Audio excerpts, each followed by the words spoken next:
Welcome to the ReaderHouse Roundtable, where authors from all walks of life come together to discuss the trials, tribulations, and triumphs of publishing their books.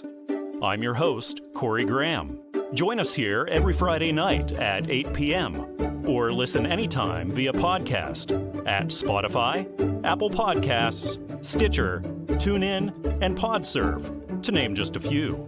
The Author Roundtable is sponsored by ReaderHouse Online Bookstore, where the independent new authors come first. Longtime listeners of the show will be really happy to hear a familiar voice alongside me right now. I'd like to welcome author W Makula back to the ReaderHouse Author Roundtable. Mr. Mikula, it's great to chat with you again. Hey, it's great to be here, Corey. Thanks for having me back. Always a pleasure. Always great speaking with you. You've got another book out. We're really excited about it. It's called Rockin' by Babies, One World, One Love Tour. So can you give me an idea of what readers will expect in this one? Sure. So in the first Rockin' by Babies, it's actually inspired by my son, who, when I wrote the first Rockin' by Babies, was probably 2 years old. You know, he loves rock and roll. He loves music. He loves, jamming out, with us and his little buddies. And that was kind of the inspiration for the original Rockin' by Babies. And then subsequent to writing that book, he got a little bit older and, our world changed a bit. And I kind of imagined what would happen if Benjamin and his band went on tour and tried to heal kind of the wounds of the world with music and with laughter. And, one thing I've learned is there's this universal sound that kind of cuts through all the noise. And what that is, the sound of children's laughter. It just has this way of cutting through everything else that distracts us as adults. And it's pure and it's magical. And so the whole idea behind Rockin' by Babies One World, One Love Tour is, what if they went on tour all around the world and they used music and laughter, again, to heal the world's wounds, to get adults to listen to one another and to see the big picture, right? Often as adults, we probably make that a whole lot more complicated than it should be. So sometimes it takes a child's voice to, again, cut through all of that and get us to listen.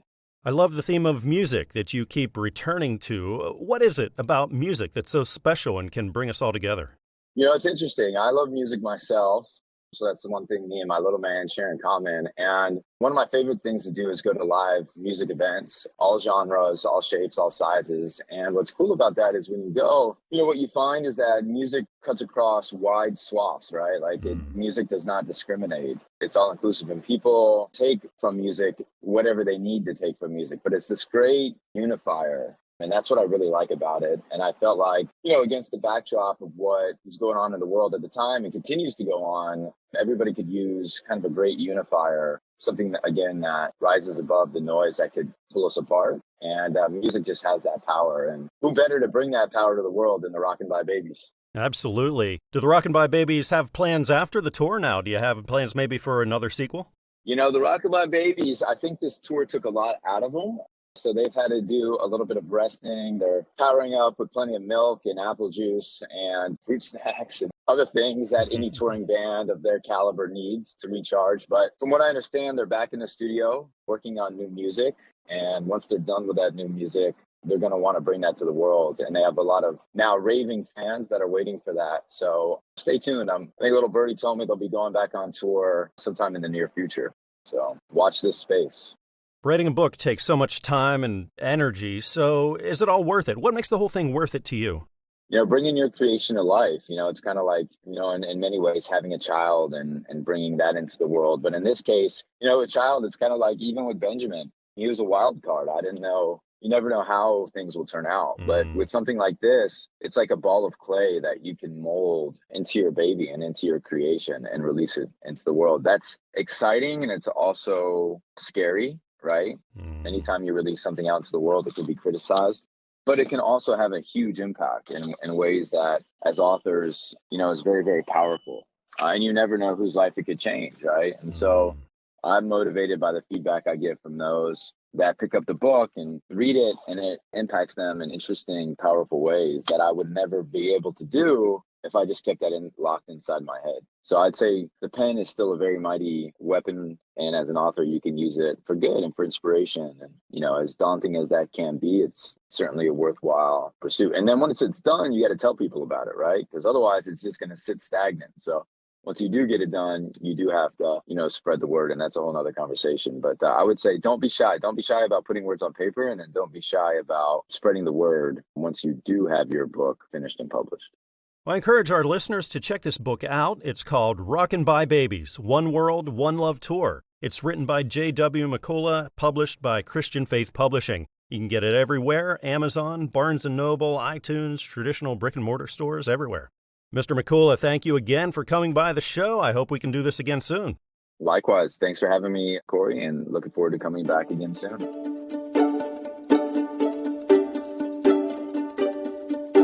Sitting down here with me now at the ReaderHouse Author Roundtable is author Sheree Foldesh. Sheree, thank you so much for joining me.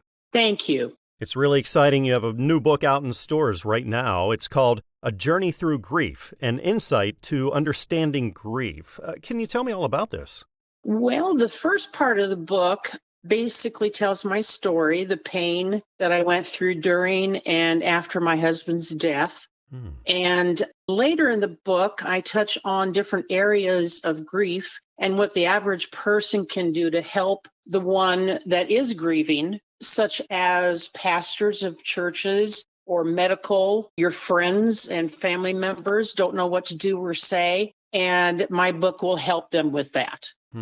Sheree, what gave you the idea to write this? Well, it was funny because I started off with a journal after my husband died, and every night after work, I'd get on the computer and just write all my thoughts and fears down, and then I put it in a drawer for 20 years, and I forgot all about it. And then just recently, in this past year, I looked at it again, and I said, I wonder. So then I went ahead and contacted Christian Publishing. They were the ones that started the process of publishing my book. Is it primarily those who are experiencing grief that you are reaching out to with this? Yes, primarily the book is to help widows and widowers get through everything, the things that they are afraid of. They might think that they're losing their mind, and my book tells them, no, you're not. This is why this is happening. And also, friends and family don't know how to interact with someone who just lost a husband or a wife. And my book shows and tells what they can say, what they can do to eventually help that person in their journey to healing. And when it comes to writing and publishing, have you ever done this kind of thing before? No, I have not. Congratulations on publishing your first book. Certainly is a huge accomplishment. It isn't always that easy. Yes. What advice would you have now for the aspiring authors who are listening? Oh, I would say don't hold back, follow your dreams, and you'd be surprised where it will take you. And when you got that first copy and you got to hold it in your hands, what was that moment like for you? Well, after I said, wow, and after I cried and then jumped up and down and pinched myself, I still can't believe that I actually wrote a book. Now, looking back over the whole process of doing this, what would you say is the most rewarding aspect of having this published and yourself being a published author now? Knowing that what I wrote and the words that came from my heart and my soul will help someone else that doesn't know which way to turn or what to do. And that really is what I wanted the book to be. Is there anybody in your life who inspires you when it comes to your writing or your creativity? God was with me the entire time. He was there giving me thoughts. He kind of nudged me every now and then. So that's the person that I give my thanks to every day for writing this book. Did you find yourself looking to God, maybe going to prayer in those times when maybe you were having trouble getting the words to come? Oh, yes, very much so. And did you have a certain time or place that you would go to write, or would you just sort of start writing whenever you felt inspired? I started to write whenever I felt inspired. And at the end of my book, I have included poems that I wrote, basically about grief and what a person goes through, etc. Well, certainly my listeners should check this book out. It's titled A Journey Through Grief, an Insight to Understanding Grief. It's written by Sheree Foldesh, and it's published by Christian Faith Publishing. Of course, you can pick this up everywhere like Amazon and Barnes & Noble, iTunes, and traditional brick-and-mortar stores. Sheree, thank you again for joining me tonight. I had such a nice time learning about A Journey Through Grief and a wonderful time talking with you. Thank you so much, and God bless you.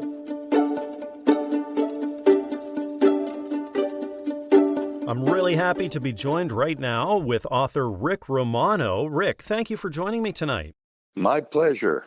It's really exciting. You have a brand new book. It's out in stores right now called Grazie Dio. So can you tell me all about it? Yes. At 85 years old, during this last COVID quarantine business, I had nothing to do. I'm a very active old guy, and in the past, I had been writing notes and stories to grandkids, which I have 29. Wow. And one of my daughters is a school teacher. She was looking at some of the stories I had been sending to the grandkids, and she told me I should write a book. She said, "Dad, you had a book." I didn't think much about the idea at the moment. And then later, unfortunately, my daughter had cancer and passed away. I'm sorry. After her funeral, I sat down and started thinking my life in general, as we all do after a loved one passes. And I said, yeah, I'm going to write that book. Because also my mom, God bless her, rest in peace, wanted to write a book about our move from the city in Connecticut, Bridgeport, Connecticut, to a farm in upstate New York, kind of a Ma Kettle tale. So I was inspired, sat down and started hammering it out, and I ended up with a book. It's the story basically of 85 years of living and loving. My course through life, admittedly not always in the straightest line and bumps in the road, but a lot of love. And after a few years, I finally came to the conclusion that, which is my theme now, life is for living and loving. Everything else is BS. Not essential, not important. We're chatting a bit before the show and talking about the meaning of the title, Grazie Dio. Yes, Grazie Dio, literally translated, means thank God in Italian. Italian families all over, when good fortune smiles on us or something pleasing works the way we want it to, we're always, the sign of the cross and Grazie Dio. Good Catholics. And what a great time for this book to come out, because the world sure needs some hope like this. They sure do. And I hope this piece in the book that I put, definition of love. And I said that love can be expressed in many ways. A simple smile of recognition or understanding can be a handshake, a hug, perhaps a kiss, or totally to committed love. All are acts of love. So my suggestion is have a love affair with everyone you meet. The world will love you and God will smile. Ric, is this the first time you've ever written or been published? First time I've been published. I've been writing pretty much all my life through Navy career, Army career. I always wrote notes of inspiration, little tidbits like being smart ain't so much doing it right the first time as it is not doing it wrong the second time. Words of wisdom and help. And I do it because I'm totally in love with life. And I hope everyone else can be. And maybe this will motivate you to look a little deeper what really is love and what is of the world or nonsense. Ric, this book has a lot of meaning for you. So what was it like that moment when you got to hold the first copy of this in your hands? Fantastic. Probably equal to seeing my first child born. Wow. I mean, it was just a God-given blessing. And I held it and looked at it and explored it and read it and reread it. And then I printed up some business cards with the book to promote it. And I've been passing them out and telling everyone I see about my book. And so far, so good. Reception is outstanding. Fantastic. That's great to hear. Have you given any thought to publishing more, writing another book? Oh, I have 2 books started, 2 more. Wow. Grazie Dio 2, not Rocky 2, but Grazie Dio 2. It's a lot of stories that after reading and rereading and having it published, I wish I would have put in there. So I'm expanding, and then I'm writing a fictional story of expanded experiences that I had in life. And I'm just building them up to make an interesting story out of it. And then one other book I'm doing is a cookbook, Mamma Mia's Cookbook. So I've been a pretty busy kid. At 87, I have plenty to keep me going. Oh, I love it. The name of the book is Grazie Dio. It's written by Ric Romano, and it's published by Christian Faith Publishing. Of course, you can pick this up everywhere like Amazon and Barnes & Noble and iTunes and traditional brick-and-mortar stores. Ric, thank you again for joining me here tonight. I had a wonderful time learning about Grazie Dio and just a great time talking with you. Thank you. The same here. God bless you. Remember, life is for living and loving.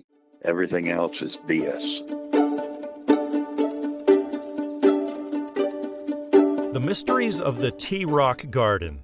This is the new book. It's written by George III. It's out in stores right now. George III is the pen name of Patsy Levang, and she's right here with me now to talk about the book. Patsy, thank you so much for being here. Yes, you're welcome. I'm very happy to be on your show. I'm very happy to have you. So can you tell me all about the Mysteries of the T-Rock Garden? Yes, I can. So I was sitting here, the first COVID lockdown, not lockdown, but stay-at-home order in March 2020. I was paying attention to my granddaughter playing outside, and we live on a farm, and I just watched her so carefree and so happy. And I have these little garden ornaments, and I thought, it's so great to see little kids being little kids, letting their imagination run wild with them. I just decided it's time to do a book again. And I decided to write it about the interaction with these little kids and the outdoors and the little fairy ornaments that I had in my rock garden. And it just kind of took off from there. Well, Patsy, what sorts of readers were you reaching out to with this? Well, it can be a reader from any age, really, where they're reading. And then through adulthood. It's a story about fairies, but it's a lesson teaching book where the concepts are really geared for any age. And the story itself is geared for younger children. Is this a book that took you a long time then to write and then put through the publishing process? Not really. The 2020 time gave me time to do that. That couple of months there, I roughed out. There's actually 3 books that'll be in the series. And I roughed out the first book and the second book. And actually, I have the third book roughed out. It's a continuation of the story of the fairies and how they interact with the garden and the grandchildren. So a couple months, I roughed it out. And then from there on, the publishing process took a little longer. So about a year. Patsy, can you tell me a little bit about your writing and publishing background? Well, I published another book called The Bird Book, and I think I put that out in 2008 or 10. I'd have to look at the last copyright. I rewrote it once. It's a book about birds, and they're in the flyway up here in our area. I wrote it because I had a cousin who did a lot of observations, and I wanted to preserve her work, really. Now, looking back over everything, what's the most rewarding aspect for you of being a published author? Well, I just think the getting the story out there and watching my granddaughter enjoy the concepts and talk to me about the concepts. She kind of let me know how kids play with things and her imagination and how that would take off. And it was just the experience of being able to say, let's put on paper what you're experiencing and how much fun that is to live in the world of reality, but be able to play with imaginary things and have it be a good experience. What was that moment like for you then when you got to see and hold this book for the first time? That was awesome. I love books. So to be able to, have the book and hold it in my hands, that's always awesome. So what advice now would you have to those listening who are aspiring authors, they're just getting started and need a little push? They just need to do it. Christian Faith Publishing is one of the many places out there. I think they're particularly good because I had an experience with another company, and I really felt that Christian Faith Publishing is the one that pays real attention to detail and wants to get right down to the illustrations the way you want them and the way you want to present the book. So just do it. It's a matter of putting those words on paper and then getting involved with a publishing company that will listen to you and know what you want, and then we'll put that together with you. Now, Patsy, it sounds kind of like writing may come sort of easy to you. So do you ever get writer's block? Do you ever have hurdles where the words just aren't coming?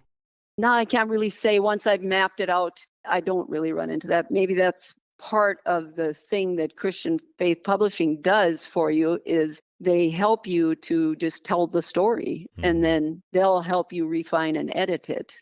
Well, I encourage my listeners to check out this book. It's called The Mysteries of the T-Rock Garden. It's written by George III, and it's published by Christian Faith Publishing. You can buy this everywhere, like at Amazon and Barnes & Noble and iTunes and traditional brick-and-mortar stores, too. Patsy, thank you again for joining me. I had such a nice time talking with you tonight. Yes, thank you. Thanks for the call and thanks for the interview.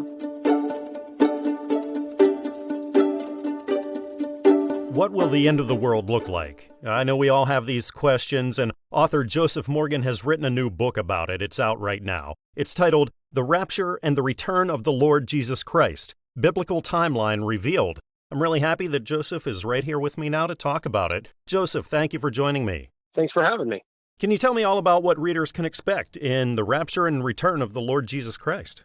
They can expect a lot of questions that get answered by attempted to be answered by a lot of prophetic teachers out there. They will actually get answers to those things. Like, what are the nations in the 10-nation federation in the Antichrist kingdom? They will also get an answer to where does the Antichrist come from? And they will also get an answer to the prophetic timestamps for the return of the Lord Jesus to the earth. And when I say prophetic timestamps, yes, I overlay that onto Gregorian dates. So there is Gregorian dates, and that's like, oh my gosh, you said a day and an hour. Not exactly. And that's why I tell everybody, read the book. You will be given a Gregorian date, but it's based on prophetic timestamps that are absolute. And all of this stuff is derived from the scripture. And it's kind of like I walk people through what the Bible actually says. Not what we've kind of been programmed to think what the Bible says. And this includes people like myself, brought up in pre-tribulational rapture theology and different things like that. But literally, what does it say? I lay it out kind of like a scientific empirical study and walk you through so that anybody can go and look at it for themselves. And I only use the Bible. I do not use outside source material at all. It's all in the Bible. It can all be deduced from the Bible. That's really what people can expect. So Joseph, how did the idea for this book come about? That's the unusual thing. I didn't have an idea for this book. I wasn't going to even write a book or anything. It kind of just happened to me. I actually got off of working on a project where I ran for Congress here locally in Tucson, Arizona, where I live. And so I was just taking a break from that. And then I got back, and it's like something grabbed a hold of me to start looking at some timestamps that are in the Bible that, we kind of just dance around in the prophetic circles. They just dance around them. In Daniel, there's 2,300 prophetic days, then there's 1,290 prophetic days, and then there's 1,335 prophetic days, and then Revelation, 1,260. And so I just started going back to look at that because I hadn't touched any of this really in over a decade. And so I did. And after about 3.5 weeks of going down the rabbit hole, suddenly, I put together a bunch of pieces and I was like, I've got something. I got to start writing this. And so when I started writing, God's Honest Truths at 5 days, 5 days. And the basic thing was written. It was done. The editing process took a while, but 5 days, it kind of spilled out. But after about 3.5 weeks of going down, like I said, this rabbit hole on those days. And when it comes to writing or publishing, are you new to this? This is my first publication, yes. I'm not new to writing per se, because I've written papers through my master's degree work and I read voraciously, sorry. As far as writing a manuscript of any kind of real length, this was my first project. Wow, congratulations on getting your first book out in stores. It's such hard work and a lot of things come up that you might not expect. Yeah. What advice would you have for the aspiring authors out there? I would say the first thing, if you have an idea and thoughts are in your head, start getting them on paper. That's really the best advice I would give to anybody who's looking to write anything. You just got to start writing it down. That's the first step. Then you can, get help with the editing later. If you know friends and family that can help you with like language or different things like that. It helps. My mother is an English teacher for the last 45 years of her life. So I have like a built-in editor of that sorts. But really, that I think is the biggest hang up for a lot of people when they say, I have this idea, I start writing your thoughts down. You got to get them out of your head. Otherwise, you're just going to lose them eventually. So. What was that moment like for you then when you got the first copy in, you got to hold it in your hands for the first time? Pure ecstasy. I mean, really, it's I'm going through the editing process and you can see the title and you see the manuscript and you look at the cover, but it's a whole world of difference when you're actually holding the finished product in your hand. So just pure ecstasy. It was really exciting. And the title of the book is The Rapture and the Return of the Lord Jesus Christ, Biblical Timeline Revealed. It's written by Joseph Morgan and it's published by Christian Faith Publishing. Of course, you can buy this everywhere. Amazon, Barnes & Noble, iTunes, traditional brick-and-mortar stores, everywhere you shop for books. Joseph, thank you again for joining me. I had a really nice time talking with you. I did too. Thank you so much for having me. The Lord versus Corruption. This is the new book. It's out in stores right now. It's written by Rand Tubbs, and I'm really happy that Rand is right here with me now. Rand, thank you for joining me tonight. Thank you for having me. Can you tell me all about your book, The Lord versus Corruption?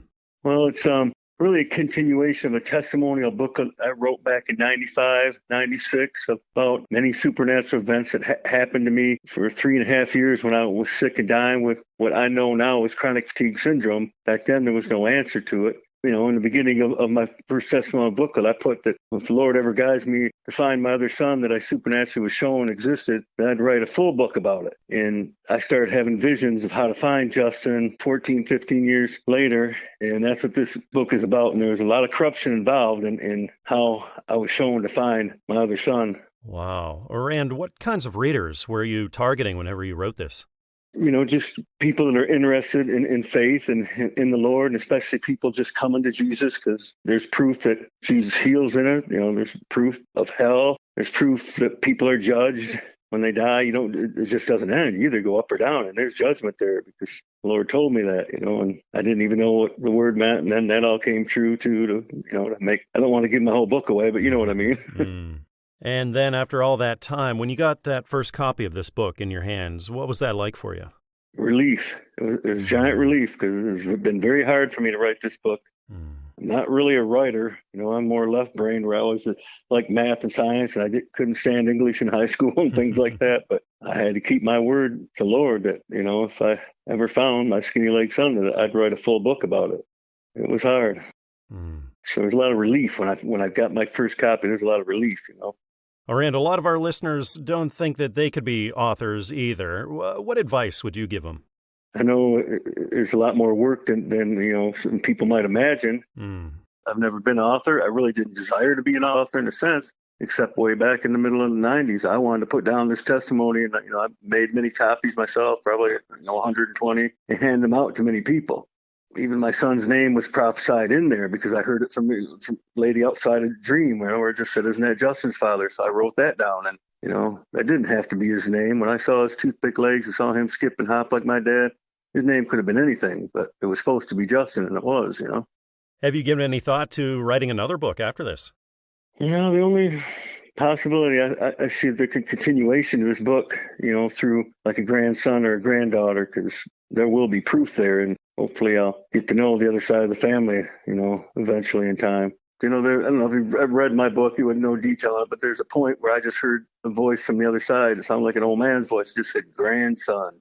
And it was just before I went to prison, and I kind of think that he's the key to this. I'm not really sure, you know, but it's just, I'm not sure what else it meant. You know, there's different. First, I thought it was just one of my grandfathers, you know, saying grandson, that they were like proud of me from heaven that I never knew because they weren't alive when I was born. Afterwards, I think it's more about my own grandson. Rand, you said this wasn't an easy book for you to write. How did you get through those moments when the writing got especially tough? It was hard. I would just quit writing for so many hours or whatever, and then go back in the basement, in the little room where I tried to write and carry on. And then, you know, you scratch off this page and that page and try to reword it. Then I had to try to shorten it all once it was all down once. I couldn't find, you know, much professional help either. I did most of it all by myself. You said when you got the first copy of this in your hands, you felt such a wave of relief wash over you. Would you say then that was the most rewarding part when you think about the whole thing of being published and being a published author? It was a great relief to me that, you know, as I wanted to keep my word to the Lord. And there's also a little hope of some justice in here for me. And, you know, there's a drive there too, of course. No, injustice doesn't really ever go away until it's justified. You talked about not seeing yourself as much of a writer. Do you do much reading? I really don't really read that much. I'm math and science again, and when I do read, it's usually going to be nonfiction or it's going to be spiritual. The title of the book is The Lord versus Corruption. This is written by Rand Tubbs, and it's published by Fulton Books. Of course, you can get this everywhere that you shop for books, like Amazon and Barnes & Noble, iTunes, Google Play, and traditional brick-and-mortar stores. Rand, I really enjoyed our time together here tonight on the show. Thank you so much again for joining me. Thank you, too. It's been a pleasure. Pam Johnston offers a story of hope in the midst of a horrific life. In her new book, A Roadmap Home, Leaving a Life of Abuse, Entering a Life Full of Grace. I'm really happy that Pam is right here with me now. Pam, thank you so much for joining me. Well, thank you for having me. Can you tell me all about the story you've written in A Roadmap Home? Yes, the story in that book is about my life and my sister's life growing up being sexually abused by our stepfather. It goes through living that life and how God brought us from where we were to where we are now. Pam, can you think back to where you got the idea, the inspiration to tell this story and then release it to the world? Well, I've spent several years ministering to other women, and during that time, I was so surprised of how many women had a similar story. And I knew the process that the Lord had brought me through, the steps, through the healing that He brought me through. And through that ministry time, I realized women need to know there is hope and there is a time of healing. So I've had this on my heart to do for a couple of years, and I finally sat down and started putting it on paper. What was that moment like for you then when you got to hold the first physical copy of this in your hands? You know, it was so exciting when I opened up that box and I reached in and I held that book in my hand, and I'm going, wow, I really did this. And I couldn't have done it without the Holy Spirit leading me the whole step of the way. And it was just, it gave me goosebumps when I held the book. And I thought, wow, you know, I've got this out there. It's a ministry tool, and it felt great. And when you think now that you're a published author, what's the most rewarding aspect of it for you? The most rewarding aspect I can think of right now is that the fact that it's going to reach so many women, it's going to, I feel like it will minister to them. It will give them a roadmap to healing. And that's what my goal is with this book, is that it will give other women a roadmap to their healing. Pam, what's your writing background look like? Have you ever done anything like this before when it comes to writing or publishing? No, this was my first book.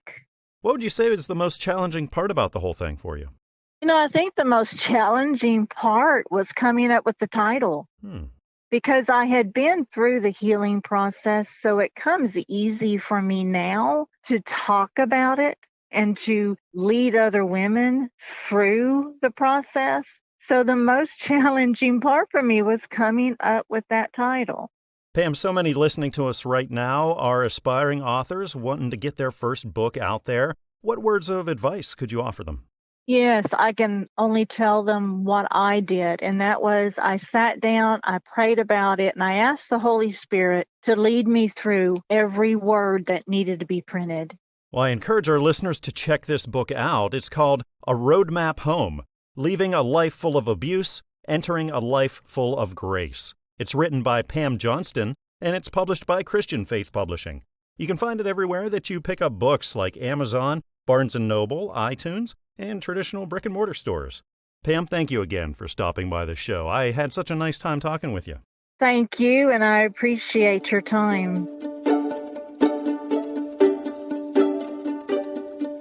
Sitting down with me right now here at the ReaderHouse Author Roundtable is author D.R. Osborne Jr. Don, thank you for joining me tonight. Thank you so much, Corey, for inviting me. I feel privileged. I'm really happy to have you here. I just wanted to congratulate you on having your new book out in stores right now. It's called You Can't Fall Out of a Hole, Ripping the Band-Aid Off of Our Addiction Epidemic. So could you tell me about your book? Sure. I'm a recovering alcoholic, Corey, and I sobered up 46 years ago when I was a very young man. And I got a graduate degree. I've got two masters and a doctorate. And I wound up in the field as an addictions therapist, and then I built an addiction treatment hospital and then designed the first academic curriculum for a university in the United States to teach addictions counseling. Wow. So over the last 40 years, I've seen a terrible bend toward ignoring the things that worked in addiction treatment 45, 50 years ago, and everything moving toward substitution of one drug for another. And so this book is designed to talk about what works and what doesn't work in addiction treatment. Don, what sorts of readers were you looking to reach with this?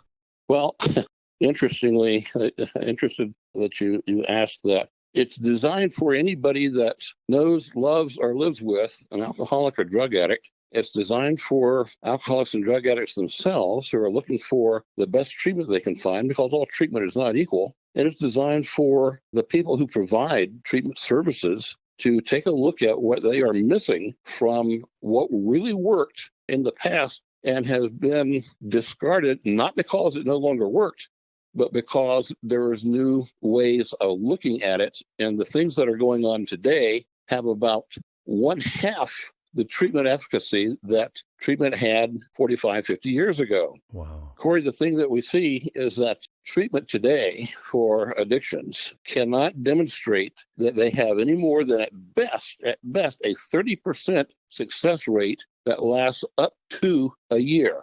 Whereas the other way of doing it that really worked had about a 70 to 85% success rate for at least 3 years out. Wow. That the studies conducted on it showed.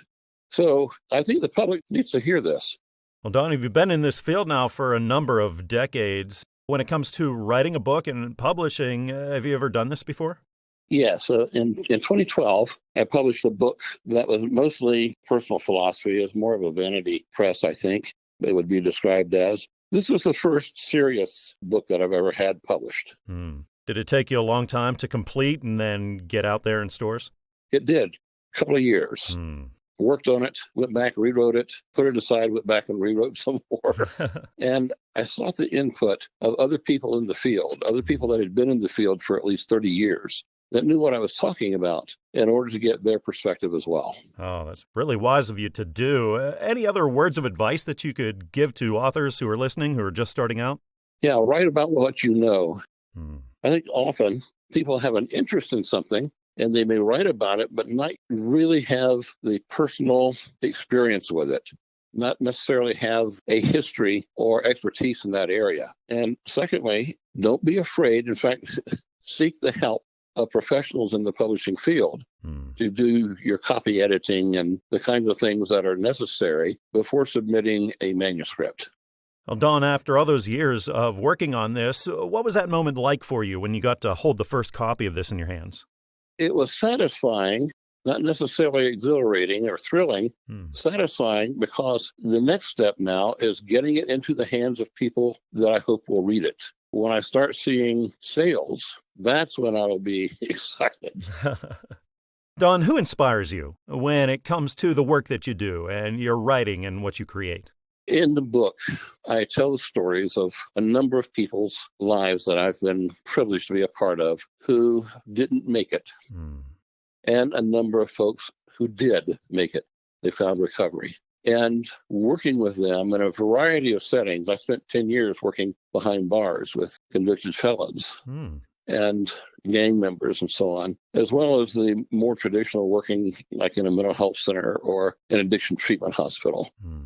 And I saw some miracles happen. And those folks that went from the depths of our society and despair in their own lives to achieving miraculous recoveries, that's what thrills me. That's where I draw my inspiration. Well, this is truly an important book. It's called You Can't Fall Out of a Hole, Ripping the Band-Aid Off of Our Addiction Epidemic. This is written by D.R. Osborne, Jr., and it's published by Fulton Books. You can find this everywhere that you shop for books, like on Amazon and Barnes & Noble, on iTunes and Google Play, and down the street at your local bookshop. Well, Don, thank you again for joining me here on the show. Thank you for the incredible work that you're doing here. I had a really nice time. Corey, thank you so much.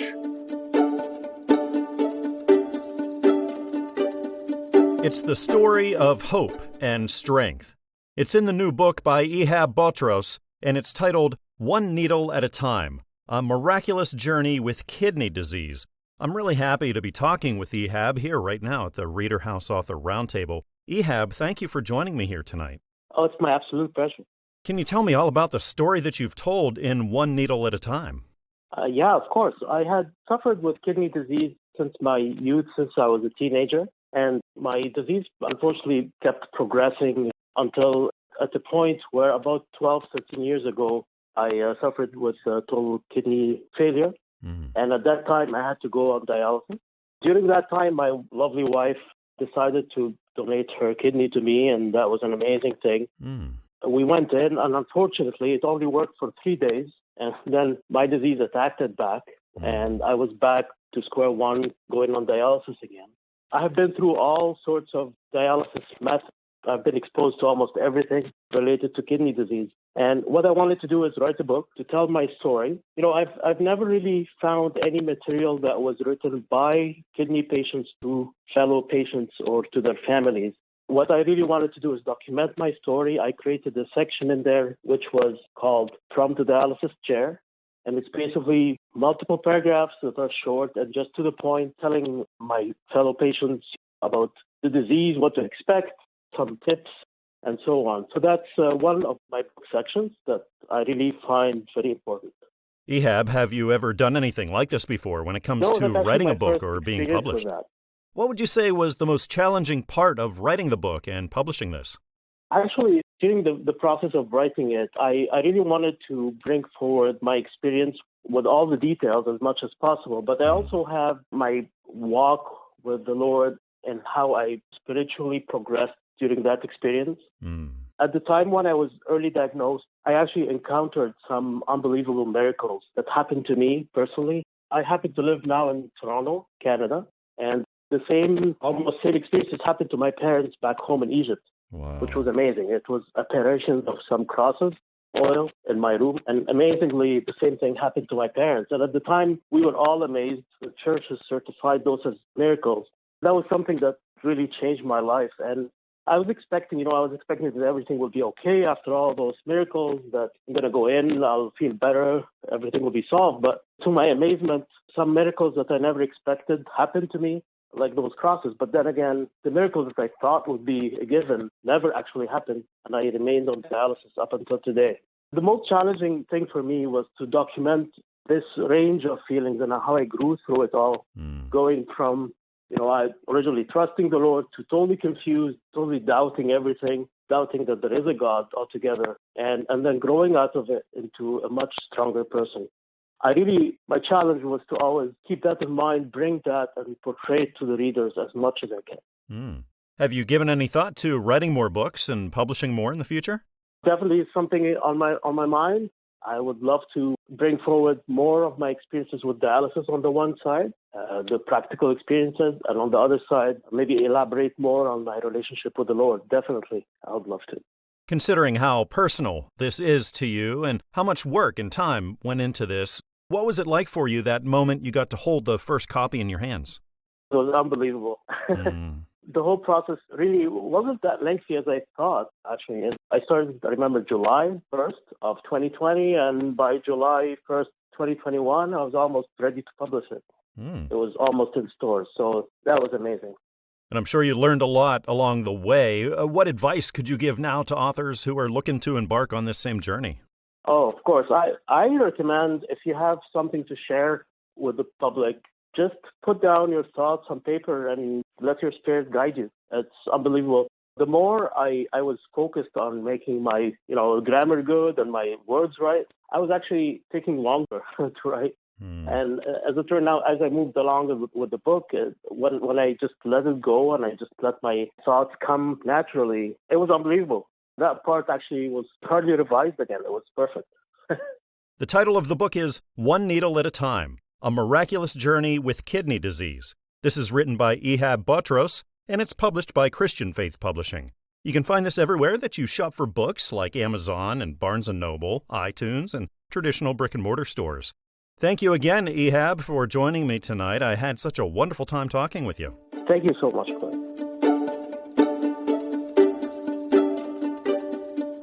Forest of Mystical Creatures, Beyond the Brambles. This is the new book by M.R. Myers, and I'm talking about it with her now here at the ReaderHouse Author Roundtable. M.R., thank you so much for joining me here tonight. Thank you for having me. Thank you. Can you tell me all about Forest of Mystical Creatures, Beyond the Brambles? Well, it is a story about two fairy siblings. They go out one day and find themselves lost in the middle of a mystical forest. And the book is about their adventures home and, the dangers and creatures that they find along their way. Sounds like a really fun story. What sorts of readers do you think would really be into this? Well, basically, I wrote it towards the age range between 6 and 12-year-olds, but I've had adult readers who have really enjoyed it as well.